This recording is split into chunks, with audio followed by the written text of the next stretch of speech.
Hayvanlar qo'riqi. George Orwell. Birinchi bab. Qo'riqning egisi Jones әпәнди uxlashdan burun kataklarning eshiklarini obdan etgan bo'lsa-mu, masliki tufayli ba'zi yan eshiklarni etishni esidan chiqarib qo'ygan edi. U daldangishib ketayotqachqa qo'lidagi panarning sho'lisimi alanglaydi. U arqa eshikdan kirdida o'tiklarni tepishlab, alman-talman selib tashladi. Andın qaçıyış öydeki pivo küpüdün bugünkü təvə axırqı bir istakan nesivesini elib içib alğandan keyin ucursıq kelib Jones xanım xorək tartıb uxlayotgan karvatqa özünü taşladı.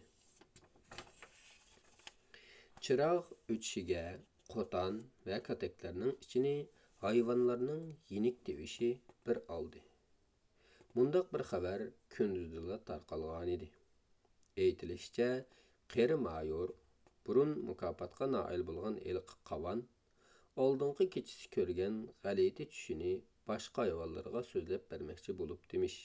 Shunga barliq hayvonlar Jones әпәнди uxlab bo'lgandila, ochliq ambirga to'liq yig'ilmoqchi bo'lishgan ekan.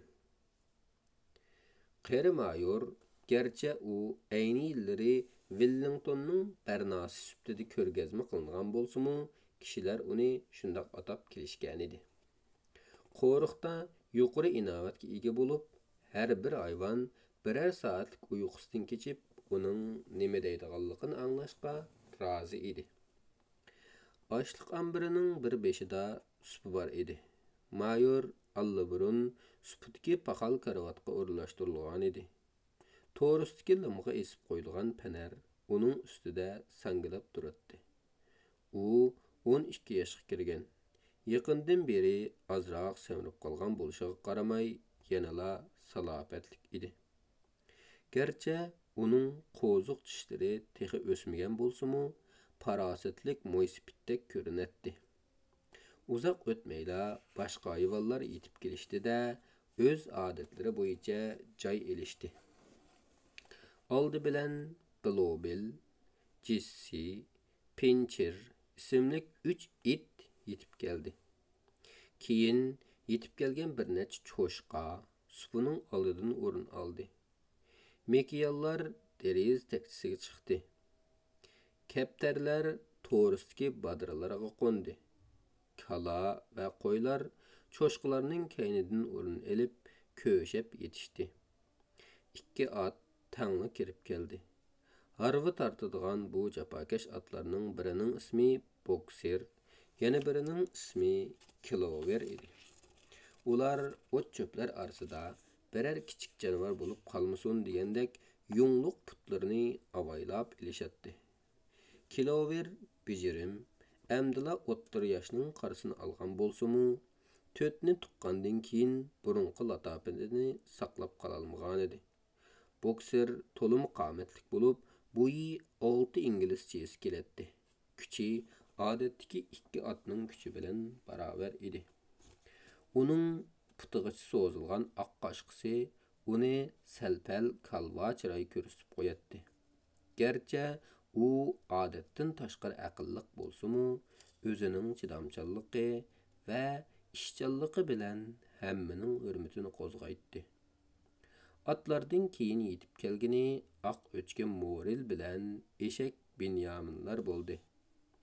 Benyamin qo'riqdagi eng qiri hayvon bo'lib, mijozi chus edi.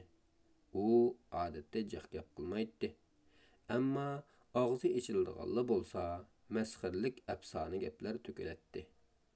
Parvardigor menga chivin qo'rig'idek quyruq beribdi-ekan.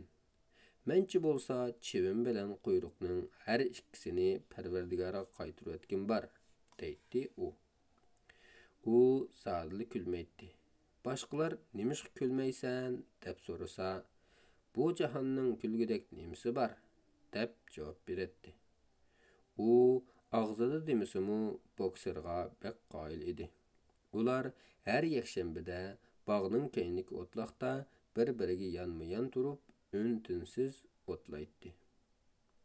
Gapimizga kelsak, Bokser bilan Kilover joylashib bo'lgandan keyin onasidan ayrilgan bir to'p ördek cho'jilari rətlik tizilib g'aqildashqanicha kirib keldi. Ular uyoq bu yoqlara qarab o'zlari dassilib ketmaydigan biror o'rinni izlashdi. Kilover uzun pachoqlarini so'zib ördek cho'jillarini himayasiga oldi. Ular Kiloverning putidan hosil bo'lgan uvi ichiga kirib o'rinlashdi va aramxo'da mugidashga boshladi. Oxirida Jonas apandining arvisini so'raydigan Molly kirib keldi. Bu oq baytal chiroyli bo'lgani bilan döt edi. Bellarini to'lg'ab qiliq chiqarib ma'atdi. U og'ziga qand selib olgan edi. U oldidan bir o'rinni topdi va oq yalini to'xtamay silkidi. Texi boshqalarning diqqatini tortish uchun yaliga qizil lent chigib olgan edi. Hammaning kaynidan kirib kelgani mushk bo'ldi. U issiqroq bir yer izlab Bokser bilan Kiloverning orasiga sig'daldi. Odatda u mayor so'zlayotganda past ovozda miyovlab rozimanligini bildirib turardi. Ammo mayorning bir og'iz gapimi uning quloqiga kirmaydi. Moses'tin boshqa hayvonlarning hammasi kelib bo'ldi. Moses ko'ndirilgan bir qog'i edi. Arqa eshikdagi to'g'risi qo'yilgan taxtada uxlaydi. Mayor ko'pchilikning taq bo'lib turishqini ko'rib, gelini qilib so'zini boshladi. Yo'ldoshlar, tunugun oqshom mening g'alati bir tush ko'rganimdan hammanglarning xabari bor. Uni sal turib so'zlab beraman.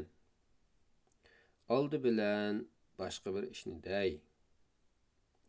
Yo'ldoshlar, sizlar bilan birga o'tadigan vaqtim oz qolgandek turdi.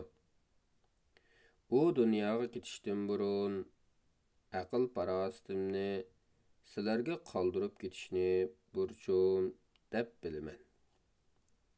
Xeyli uzoq ömür ko'rdim. Qotanda yalg'iz qolganlarimda jiq narsalarni o'ylaydim. Qandaq yashashni boshqalardan obdan bilaman deyolmayman. Men sizlarga mushaqni so'zlamoqchiman. Undaqda yo'ldoshlar, bizning kunimiz sodiq qandaq o'tyotidi? Rostini deganda ömrimiz fojialik, kulfatlik va qisqa bo'lyotidi. Tug'ilishimiz bilanla bizga berildigani issiq jonni saqlab qolgudek narsalar bo'ldi. Tiriklarimiz halimizdan ketkicha emgakka selanamiz. Kuchimizdan qolganda vahshiylarcha o'ldirilamiz. Angliyada hayvonlar bir yashidan boshlabla hayotning xovliqini ko'rmay, erkinlikdan mahrum bo'ladi. Hayvonlar ömür bo'yi azob uqubat tortadi. Bu hammaga ayon. Undaqda bizning baxtsizligimiz tabiiy omil tarafidan belgilanganmi? Bu tuproqdagi jondarlar namoratlik tufayli izzati bilan yashashga amalsiz qolyotamdi? Yo'q, yo'ldoshlar. Hergiz undaq emas. Hergiz undaq emas. Angliyaning tuproqi munbat, klimati yaxshi. Sonimiz hozirqidan necha ko'p bo'lgandimi, bayoshat o'talaymiz. Faqat mushu qo'riqdala 20 ot, 20 kala, necha yuz qo'y tasavvurimizdagidanmi bahuzur yashayalaydi. Biroq biz yana nemishqa shuncha bichora yashaymiz? Sababi insonlar bizning emgak mevalarimizni qoldirmay elib olyotidi. Yo'ldoshlar, mana bu barliq masalaning javobi. Buni oddiylashtirsak, inson degan so'zga markazlashadi.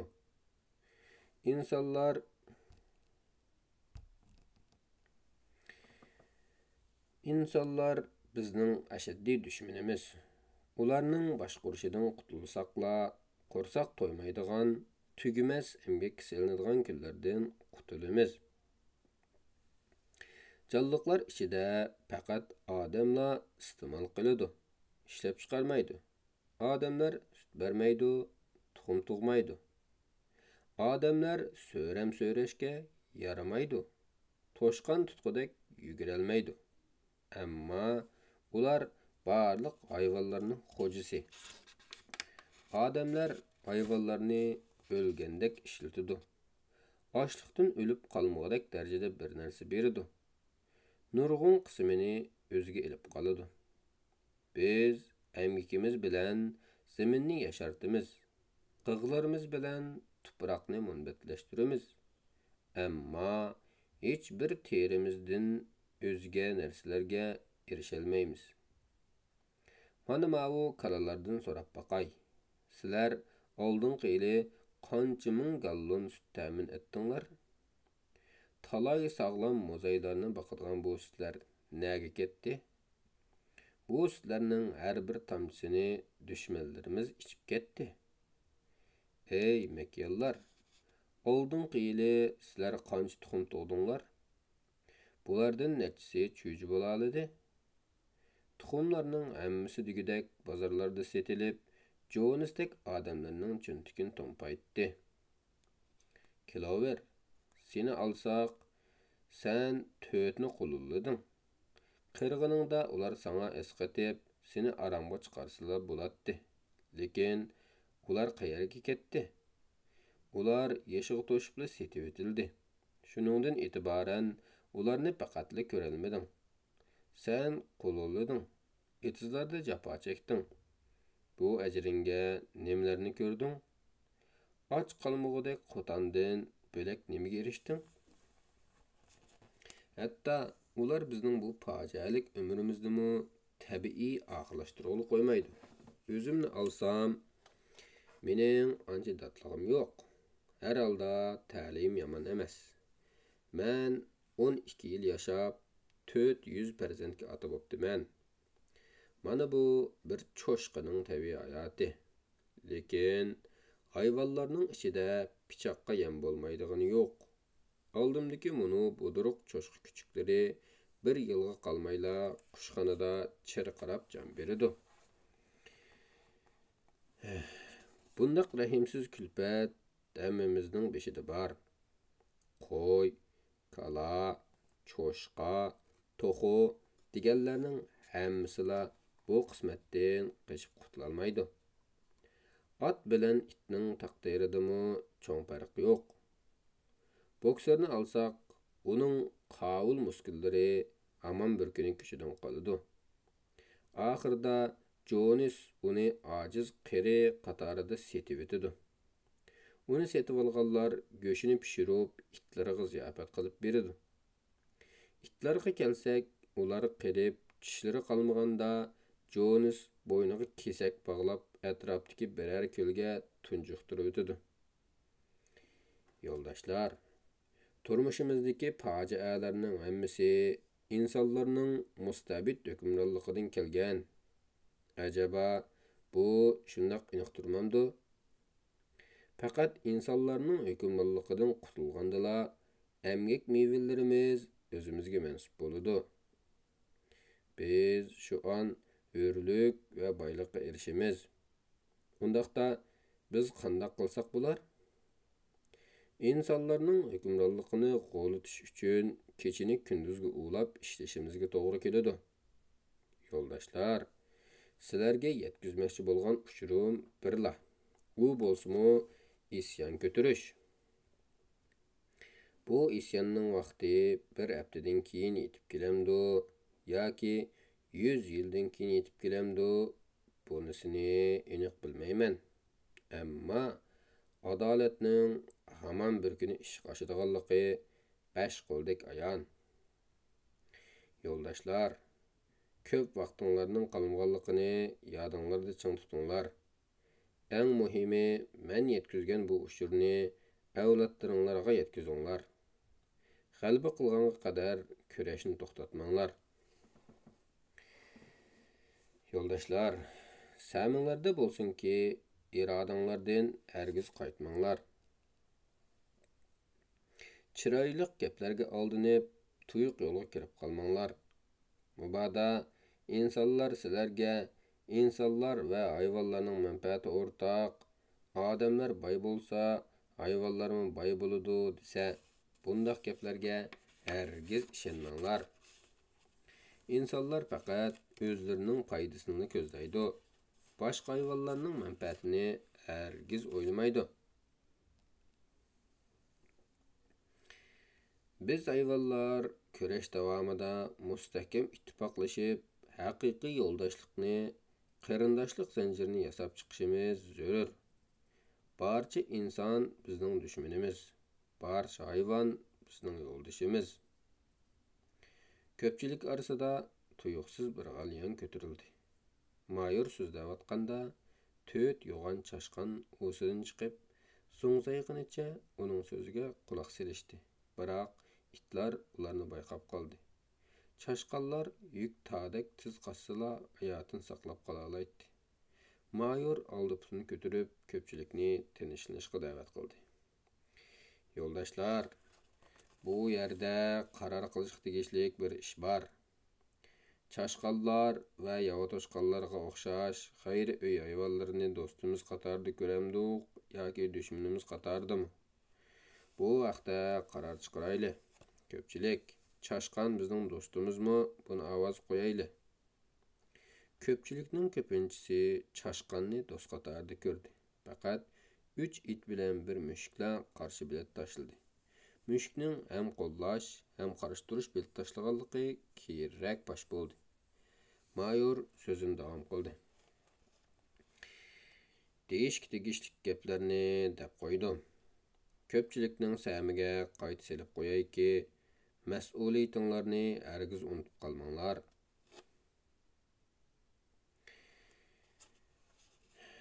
İnsanlarni dushman ko'rishni tark etmanglar. Ikki putliqlar bizning dushmanimiz. Chaharpaylar va ucharqanotlar bizning do'stimiz. Esinglarda bo'lsinki, biz insonlarga qarshi kurashda ularni do'raydigan oqat tushib qolsak bo'lmaydi. Sizlar insonni bo'ysundirgan chog'dimi, hargiz ularning yomon odatlariga varislik qilmanglar. Hayvonlar har qachon uyda yashamasligi, karvatda uxlamasligi kerak. Kiyim kiydigan, aroq ichadigan, tamaki chekadigan, pul xarjlaydigan, savdo setiq qiladigan ishlarni qat'iy qilmasligi zarur. İnsanlarning hamma odati razildir. Muhimi, hayvonlar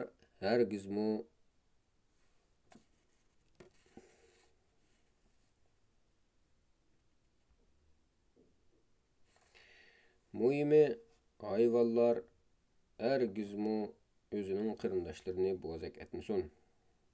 Kuchlik yoki ojiz bo'layli, aqlliq yoki dot bo'layli, hammamiz qarindosh. Hayvonlar bir-birini o'ltirsa bo'lmaydi. Hayvonlarning hammasi barobar. Yo'ldoshlar, endi tungi tushimni sizlarga aytib beray. Tushimni aniq tasvirlab berishga ojizlik qilaman. İnsanlar yo'qolsa, zaminning qandoq bo'lganligini tushunibman. Bu tush menga allaburun unutilib ketgan ba'zi ishlarni eslatdi. Mening küçük chog'larim edi. Anam va boshqa mekijillar qadimiy bir naqshini o'qiydi. Ular ohangni g'ingshib qo'yib, tekstni o'qishni bilmaydi. Bildi degandimi, faqat naqshining beshidagi 3 misrasini biladi. Men ayni vaqtda bu ohangni o'rganib olgan bo'lsam-mu, esimdan ko'tarilib ketganga xeyli mezgillar bo'lgan edi. U ohang tungin oqshom tushimda ayon bo'ldi. Hayronmanki, naqshining tekstimi esimga keldi. Ishonamanki, bu nihoyat uzun yillar ilgari aytilgan naqshi bo'lib, keyingi nurg'un yillarda unutilgan edi. Yo'ldoshlar, hozir sizlarga shu naqshini aytib beraman. Qirib qoldim. Ovozim nachar. Biroq meningdan naqshini o'rganib bo'lgandan keyin Sizler obdan oqыңlar. Naqşının ismi Angliya canavarları. Mayor gelini qırıb etkenden keyin naqşını oqışqa başladı. Özünün aytqanidek, onun avazı rastilla qarangqurun idi. Her halda o naqşını ayta aladı. Kelementin bilen Lako Karacha degan ahanglarga o'xshab ketadigan bu ahang kishida hissiyat paydo qiladi. Naqşının teksti mundaq edi. Angliya canavarları, İrlandiya canavarları, 18 ming alamning türlük tümen canları. Kulaq silip anlanglar, bu şadaman naqşamni, küylünüdü bek güzel, kelgüsi devranları. Şundaq bir gün kelidu, meyli kiyin ya baldur, insaniyet zulmünün tapmışları zavaldur.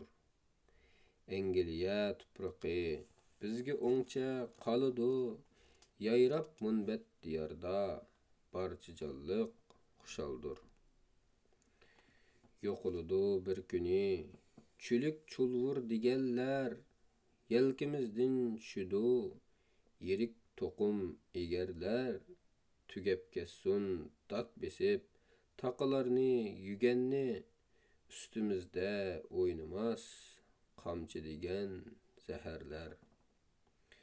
Arpa, buğday digeller, sulu paxal şumbular, bide hem qızılça, purçaqlar bizning bular. Bizning bular şu günü, bayaşatlık, xuşallık, oylap görsen en şirin düşündümü yok ular. Biz örlükke yetkende, aşu davran, aşu gün, Angliya tupraqı bular külüp lale gün. Deryalarda, östəngdə, aqar sular süp süzük, söyüp lərzan şamallar, aylanıdu sen üçün.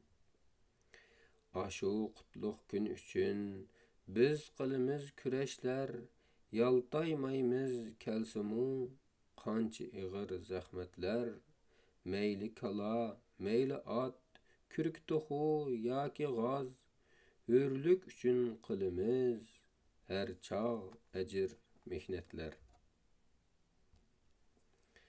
Angliya canvarları, İrlandiya canvarları, 18 ming alamning türlük tümen jalları, kulaq silip anlanglar, bu şadıman naqşamni, küylünüdü bek güzel, kelgüsi devranları.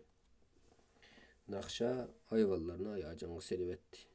Mayor naqşını tüketmeyle ularımı jör boldu. En galvan hayvallarımı naqşının ahangı ve tekisinin bir qancha misrasını yadlayılışqa ülgürüştü. Çoşqa ve itqa oxşaş zerek hayvallar bir neçe minutla naqşının bütün tekistini yadlab aldı.